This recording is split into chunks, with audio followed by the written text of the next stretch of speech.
Bonjour, frères de l'humanité. Aujourd'hui, dans cette vidéo, je vais vous parler du moratoire sur l'immigration. Ce que je n'avais pas fait dans la précédente vidéo et dans la deuxième partie de « Si j'étais président, je ferais ». Mais avant, je voudrais, en préambule, traiter de deux sujets. Le premier, c'est lorsque le CPU est mis en place, qu'est-ce qu'il se passe après, juste après, que si je suis président avec l'équipe gouvernementale que j'aurais mise en place d'une façon ou d'une autre, eh bien, comme je l'ai exprimé dans la première partie de « Si j'étais président », je fais confiance au peuple français, d'office, quoi qu'il arrive. Et quelle que soit la situation, j'y reviendrai, parce qu'il y a deux possibilités de situation. Mais j'y reviendrai pas dans cette vidéo. Donc, les jours d'après, après que le CPU soit mis en place, que va-t-il se passer? J'espère que le peuple français va y réfléchir, car c'est sa responsabilité. Cependant, le rôle du gouvernement, c'est d'essayer de les prévenir de ce qui pourrait se passer s'il y a une mauvaise utilisation de ce CPU. Alors ma première mise en garde serait de dire, le CPU vous permet du jour au lendemain de ne plus travailler, certes, mais est-ce vraiment la bonne solution? Alors à cette question, je vous réponds non. Car une projection de cet ordre-là, à savoir plus personne ne travaille, alors nous encourons directement et très rapidement à la famine. Le fait de le dire ne suffit pas, mais il est nécessaire de le dire. Et c'est pas ce que nous voulons. Dans les quelques jours qui suivent, que faut-il faire? Moi j'ai bien la réponse. Je ne peux que la suggérer. Il s'agit de continuer à produire dans l'intérêt général. C'est notre responsabilité. J'ai déjà exprimé le fait qu'il faut produire différemment, mais il n'empêche qu'il faut produire. Il faut produire les biens de consommation de tous les jours. Donc, il ne s'agit pas de dire à ceux qui s'occupent des biens de consommation de tous les jours, continuez à travailler pendant qu'on vous regarde. Non. Tout est utile. Toutes les productions, dans un premier temps, sont utiles. La transformation de la production se fera progressivement, au fur et à mesure où la spiritualité du peuple français grandira. Il faut accepter de notre précédente société, dans un premier temps, ce qui n'est pas bon, on le sait. Et l'épuration de la production de mauvaise qualité se fera progressivement. Ce qui est important, c'est de vouloir et d'exiger de vivre avec la qualité, c'est-à-dire avec des biens de consommation et des services qui sont durables, réparables et recyclables. Ne jamais perdre de vue cette notion. C'est-à-dire, en fait, quelque part, ce que nous aurions jamais dû perdre de vue, c'est l'apprentissage par l'exemple de la nature. La nature nous montre tous les jours qu'elle est durable, réparable et recyclable. C'est pas facile de l'imiter. Elle a beaucoup d'avance sur nous. Mais il faut déjà commencer par la regarder. Nous sommes des animaux, soi-disant supérieurs, prouvons-le. Les jours d'après, il s'agira de dire, nous allons continuer à travailler. On ne va pas travailler de la même façon. Voilà ce que je suggère. C'est de travailler 2 fois moins. Dès ma première vidéo, je parle d'exigence. Eh bien, il faut l'exiger. Et ce sera d'autant plus facile que les employeurs ne sont pas des imbéciles. Le CPU, ils en bénéficieront comme toute autre personne, et donc, ils verront bien eux-mêmes ce qu'il va se passer, se transformer assez rapidement.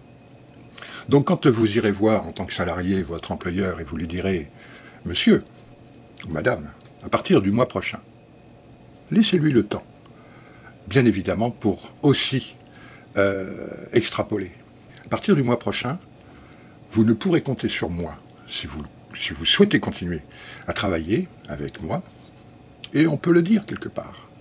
Vous pouvez aussi dire, bon, moi, je veux bien continuer à travailler avec vous à une seule condition, c'est qu'à partir du mois prochain, je ne travaille plus qu'à mi-temps, avec le salaire correspondant. Et le dire de telle façon à ce que ça soit clair. Ça donnera à chacun d'entre vous et d'entre nous de pouvoir réfléchir comment nous allons pouvoir utiliser le temps qui nous est brutalement donné à notre liberté, et donc sous notre responsabilité. S'occuper de ses enfants, de son éducation, faire des loisirs, se cultiver, et puis discuter entre nous.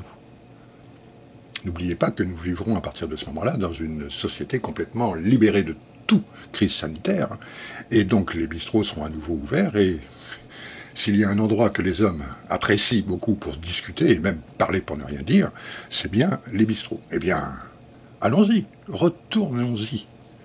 Et puis essayons de parler entre nous, non plus parler pour ne rien dire, mais parler pour dire ce que nous souhaitons, personnellement, et ce que nous souhaitons pour la société, le meilleur, dans l'intérêt général. Parlons-en. Dès les premiers temps, il y a probablement 15-20% de la population qui saura parfaitement utiliser le CPU. Parce que, non pas qu'ils en rêvaient, mais ils vont pouvoir mettre en pratique ce qu'ils rêvaient. Et donc, eh bien, de la ville, réinvestir les campagnes, les petites villes, les bourgs, les villages. Et puis même, ils auront le courage, très certainement, de ne plus se poser la question « Ah, je suis propriétaire, que vais-je faire ?» Ah, partez, partez, réinvestissez les campagnes, les villages, les petites villes. Et femmes et enfants, prenez des valises avec le minimum. Et puis, quand vous vous trouvez devant ou dans un village qui vous convient, allez voir le maire. Vous lui dites, voilà, moi je suis charcutier, je suis boulanger, je suis artisan, tel ou tel. Voilà, je veux bien m'installer chez vous, je trouve le village sympathique. Que pourriez-vous faire pour que je puisse m'installer rapidement? Je vais m'installer et faire ce qu'il y a à faire chez vous, éventuellement, si vous êtes d'accord.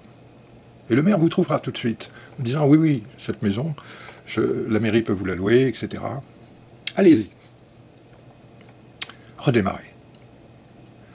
Et puis, même si vous réinstallez une boulangerie, que celle-ci n'a pas assez de clients, vous avez beaucoup de temps libre, vous avez les moyens, eh bien, tournez autour de chez vous, et puis voyez ce qu'il peut être fait. Vous allez voir l'agriculteur, pourquoi pas, pendant au moins un certain temps, et vous allez pouvoir lui dire, voilà, que puis-je faire avec vous pour, peut-être, vous apporter mes bras, ma tête, mon savoir. Tout ça est possible. C'est de la bonne volonté dans l'intérêt général. Et puis, vous êtes boulanger, après un certain temps, le village refonctionne, vous êtes comme tout le monde. Pourquoi voulez-vous travailler 10 heures par jour?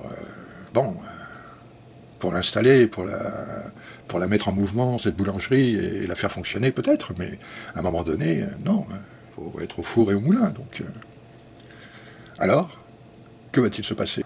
Il faut tout de suite, dès qu'un nouvel arrivant qui ait l'idée d'installer une boulangerie, éventuellement, vous associer avec lui. Entamer des pourparlers pour lui expliquer que vous recherchez un partenaire de fait dans un premier temps, une coopérative dans un second temps, et puis toute cette intelligence peut être mise en fonctionnement, il faut y réfléchir, parce que c'est indispensable dans l'intérêt général. Après, il y a des tas de gens qui pourront réinvestir les petites villes, tout simplement parce qu'ils peuvent télétravailler, par exemple. Il faut tout simplement qu'il ait accès aux vecteurs de communication qui lui permettent de télétravailler. Mais là aussi, puisqu'il doit essayer de partager son temps, et bien dire avec la société avec laquelle il travaille, je veux bien vous aider à former quelqu'un d'autre pour vous faire gagner du temps, je serai disponible pendant 1 mois à cela, mais à partir du mois prochain, sachez que je ne travaillerai plus que le matin ou l'après-midi pour vous. Vous voyez bien que nous atteindrons très rapidement le plein emploi en moins de 2 ans. C'est absolument indispensable. Alors il va se poser des problèmes de formation pour beaucoup dans la population. Eh bien, des formations très précises seront mises en place. Et ça, c'est effectivement le gouvernement à le faire. Et nous essayerons de précéder les demandes. Il va falloir relancer tout ça, bien évidemment. Après, il y a 20% à peu près de la population à qui il faut laisser le temps à la réflexion. Ils ont besoin de voir pour croire. Très bien. Et même ceux-là ont besoin, en grande partie, de se défrustrer. Depuis tant de temps ont-ils été frustrés par l'esclavagisation qui, pendant des années, les ont mis en léthargie et en frustration totale, eh bien, ils passeront par une phase de défrustration. Alors oui, c'est vrai, l'économie sera très probablement en surchauffe. Mais pendant combien de temps? J'ose espérer le moins longtemps possible. C'est une question après cette défrustration principale. Ça pourra prendre 3 mois pour certains, 6 mois pour d'autres. Et puis pour le dernier 30%, 1 an, 2 ans, malheureusement. Mais bon, à partir du moment où nous considérons que les choses doivent se faire sous la responsabilité impérieuse des hommes, eh bien, ce sera à nous, peuple, progressivement, de faire en sorte, par notre exemple, par notre discours individuel et collectif, de montrer à ces frustrés qui veulent se défrustrer de ne pas aller trop loin. D'un moment donné, il faut leur montrer le bon exemple, naturellement et tranquillement, sans brutalité. C'est pour ça que je parlais dans la première vidéo, enfin, de 3 ans. C'est une limite que je donne à la société de s'organiser avec une intelligence collective. Et après, on commencera à faire le point, sérieusement, de ce qui colle, de ce qui colle pas. De dire, en tant qu'État, peut-être ce qui est bien et ce qui est moins bien, pour que le peuple en prenne conscience, se mettre en route différemment et faire les choses autrement. On n'en est pas encore là, mais voilà ce que je voulais dire en préambule. Et je voulais dire aussi une deuxième chose, en disant qu'effectivement, ce nouveau paradigme ne pourrait pas s'installer autrement que si on sort de l'UE, de l'euro, de l'OTAN, de Schengen, enfin bref. Que nous sortions de cette prison des peuples, si toutefois elle n'est pas tombée entre-temps. Voyons positivement les choses, on en sort. Alors effectivement, on va toujours entendre les mêmes incantations négatives, oh, ils veulent sortir, ils veulent se réduire dans un petit village, la France est trop petite, enfin, etc. Et à cela, on peut répondre, mais au contraire, montrons l'exemple, démontrons le contraire. Après la sortie de l'Union européenne, si la France est si petite et que l'Europe s'effondre parce que la France sort, nous aurons eu raison. Et au bout d'un certain temps, tous les peuples qui auront été forcés de sortir de l'Europe par l'effondrement de celle-ci, nous remercierons. Nous remercierons, bien évidemment, parce que nous les aurons forcés à sortir de cette prison des peuples. Donc il faut être certain du bénéfice et non pas du risque. Puisqu'il est actuellement, aujourd'hui, question toujours de bénéfice-risque. Eh bien, regardons le bon côté des choses et affirmons que sortir de l'Europe, c'est plutôt un bénéfice qu'un risque. Et je disais pour ce décret que pendant les 3 premiers mois, donc, la somme du CPU serait fixée pour faciliter sa mise en place. pour effectivement donner aux banques, au moins par courrier, la possibilité d'envoyer un contrat qui tiendra pour ma part, je l'espère, que sur une seule page. Et la banque vous demandera, voilà, étant donné que vous êtes titulaire de tel compte chez nous, quel est le montant du CPU que vous aimeriez recevoir comme crédit non remboursable tous les mois, au-delà des 3 mois. Je ne disais pas, dans cette première vidéo, de la somme de ce CPU, et pour cause. C'est une réflexion que le gouvernement doit apporter. Personnellement, j'ai une idée, et cette idée, je vais vous la livrer. Tout cela pour dire qu'au moment opportun, je défendrai cette idée du montant et de cette somme du CPU pendant les 3 premiers mois. Alors, je vais vous donner une fourchette, et je défendrai la fourchette minimale de 3 000 € et pour ces 3 premiers mois, maximale de 5 000 €. J'en ai terminé avec le préambule, et je vais passer maintenant à la deuxième partie, et vous parler du moratoire sur l'immigration. A tout de suite.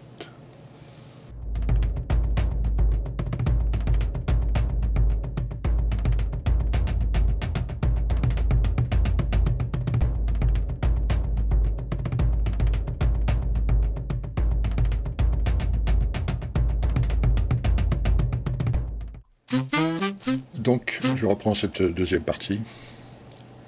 Moratoire, donc, sur l'immigration. Mais je voudrais revenir très rapidement sur la première vidéo qui exprimait « Si j'étais président, je ferais ». Et dans cette première partie, je disais « Je commencerai par rendre au peuple français sa liberté de penser, sa liberté d'agir et de faire, sa liberté de bouger ». L'objet de la première partie, c'est de cela que je parlais. Et ensuite, je disais, je remettrai de l'éthique et de la morale dans la société française. Dans le moratoire sur l'immigration, il s'agit de ça. L'éthique et la morale de la société française. Si je voulais donner une définition du terme éthique, après tout, on peut la trouver de diverses façons, je dirais que c'est une partie de la philosophie qui envisage les fondements de la morale, l'ensemble des principes moraux qui sont à la base de la conduite de quelqu'un, et plus précisément, la conduite des individus en société, et donc, par conséquent, une conduite politique de la société française. Et je continuerai par dire, et les 10 commandements de Dieu me semblent être une morale que tout à chacun peut, quel qu'il soit, quelle que soit sa religion et sa philosophie, s'y référer. Et puis je vais reprendre ce que je disais aussi, ce que j'entends par terme moratoire. Donc le terme moratoire doit être pris dans le sens qui est de se donner du temps et une certaine réflexion sur un sujet par des débats contradictoires en direction du peuple pour son information. Alors, aujourd'hui, grâce à la première partie, vous comprenez mieux, avec le CPU, le mode de fonctionnement de ce nouveau paradigme. Maintenant, vous allez mieux comprendre ce que je veux dire par éthique et morale, grâce à ce moratoire sur l'immigration. Ce moratoire, donc, sera un ou des grands débats en direct à la télévision, avec des historiens, des sociologues, des politiques, et une administration française avec des hauts fonctionnaires qui ne sont pas nombreux, qui s'occupent d'immigration à l'heure actuelle, qui ont des statistiques, qui ont ce pouvoir de savoir ce qu'il en est précisément depuis une trentaine d'années dans notre société française. Il y a au moins 2 migrations. La migration économique et écologique, on va dire ça comme ça, et puis une immigration politique, fort peu nombreuse, mais elle existe. En tout état de cause, c'est une immigration, et qu'il faut accueillir avec éthique et moralité. dans le pays des droits de l'homme, c'est quand même, vous l'avouerez, un minimum. Et on doit être exemplaire à ce niveau-là. Donc, suite à ce moratoire, il y aura un référendum. Bien sûr, si je suis amené au pouvoir, et donc si j'étais président, les frontières seraient fermées à toute immigration dans un premier temps. Ce référendum constituera une compréhension de tout à chacun pour savoir si ce que je propose pour l'accueil migratoire vous convient. Alors bien sûr, cet accueil migratoire, ce sera une réflexion gouvernementale au départ sur mes propositions d'aujourd'hui. Et voilà comment je prévois cet accueil migratoire qui peut être décliné en 3 phases. La première phase, c'est une isolation par petits groupes dans un havre de paix pour leur apprendre en A, les us et coutumes du peuple français, en B, un peu d'histoire de France et dans notre situation actuelle, en C, donc troisièmement, la morale et l'éthique de la société française, et en D, les droits et les devoirs d'un migrant en France. C'est une phase qui peut être considérée entre 1 et 3 mois. Pourquoi ? Parce que parmi ces migrants, il y a des francophones, et que ces francophones ont déjà acquis un certain nombre de notions de la société française, notamment la langue, déjà, qui est facilement vérifiable à leur arrivée, et que la langue française nous indique une certaine éducation, et donc nous confirme, la plupart du temps, nos propres us et coutumes de la société française, la plupart du temps, et pour la plupart de ces immigrants. Donc, cette phase 1 pourrait pour eux être réduite à la plus simple proportion pour leur faire gagner bien évidemment du temps, puisqu'ils en ont les moyens. Et il leur sera quand même malgré tout proposé un contrat en tant que migrants pour vérifier par ce contrat qu'ils prennent bien en compte ce qui leur a été proposé, dit et compris. C'est-à-dire que par ce contrat, nous allons leur demander de s'engager. Et à chacune de ces phases d'ailleurs, il y aura un complément d'engagement. Ce contrat se fera en 3 phases. La deuxième phase consistera dans l'approfondissement de l'apprentissage de la langue française, de l'histoire et de la géographie de la France, considérant que sans un minimum de français, lui y compris, il ne leur sera pas possible d'être intégrés dans la société française. On est bien d'accord et tous d'accord à ce niveau-là.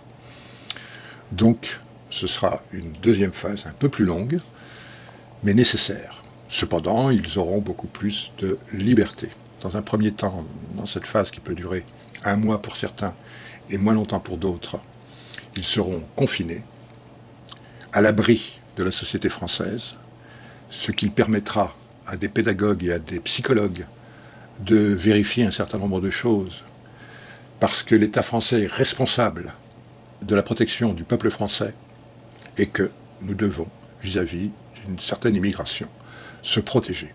Il faut être clair.